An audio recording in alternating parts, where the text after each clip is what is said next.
Someone to Talk To is a short story penned by American author and professor Deborah Eisenberg.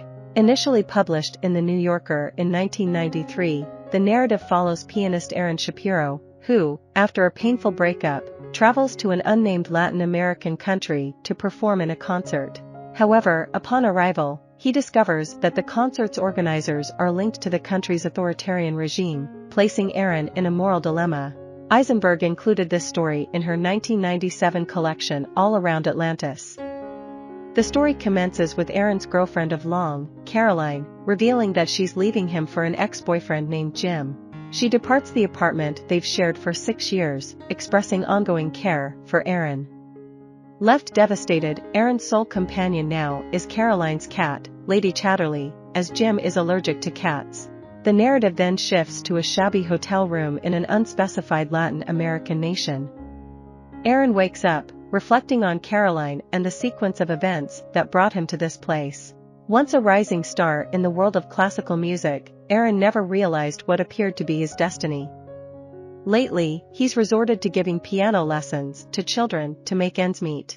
This career setback, coupled with financial troubles, spiraled into depression and ultimately led to the demise of his relationship with Caroline. Just before their breakup, Aaron received an invitation to perform in Latin America. Aaron heads to the hotel restaurant, where he meets Richard Penwad. Richard is associated with the concert organizers who invited Aaron. However, Richard is condescending and elitist, viewing Aaron as inferior. His disdain is palpable, evident in his treatment of both Aaron and the local servers at the restaurant. Aaron discovers that Richard's business is aligned with the current military dictatorship governing the country. Although this revelation troubles him, Aaron is compelled by the financial gain the performance offers. Following breakfast, he experiences a challenging rehearsal with the orchestra. At first, he blames the orchestra's performance, but then realizes that the subpar acoustics of the concert hall are to blame. After rehearsal, Richard arranges an interview between Aaron and journalist Beale.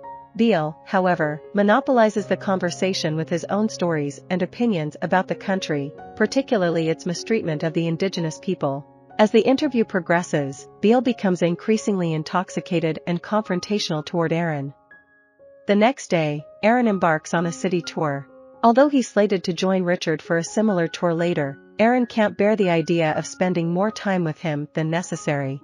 As Aaron explores the city, he witnesses stark class divisions. The affluent enjoy privilege, while the impoverished struggle to survive in meager conditions. Given his recent experiences, Aaron feels a stronger affinity with the poor, even recalling his fear of the homeless in America. He contrasts this with Caroline's indifference to the plight of the less fortunate. Stopping at a small cafe for soup, Aaron notices 3 armed men nearby. When one of them catches Aaron's gaze, he rises and unscrews the light bulb over their table, casting them into shadow. That evening, Aaron takes the stage for the scheduled concert. Among the pieces he plays is one that was once his signature performance, showcasing his extraordinary talent. However, on this night, the music hangs lifelessly in the air, devoid of its former brilliance. Following the concert, Aaron reunites with Richard and Richard's wife, Joan, outside the hall. They introduce him to a wealthy woman who plans to host a reception in his honor at her opulent residence that evening. While conversing with the woman and her pretentious son, Beale approaches and offers apologies for his earlier inebriated behavior during their interview. The woman's son bluntly informs Beale that he is not welcome at the upcoming reception for Aaron. Outraged, Beale storms off. As the group prepares to depart for the reception, Aaron takes a moment to search for Beale, concerned about his well-being. He discovers Beale near a fountain, speaking into his tape recorder about the party he wasn't invited to. Beale also reflects on the country's beauty, particularly the sight of indigenous children playing innocently nearby. While Aaron observes, Beale uses the tape recorder as a makeshift pillow and rests on the edge of the fountain.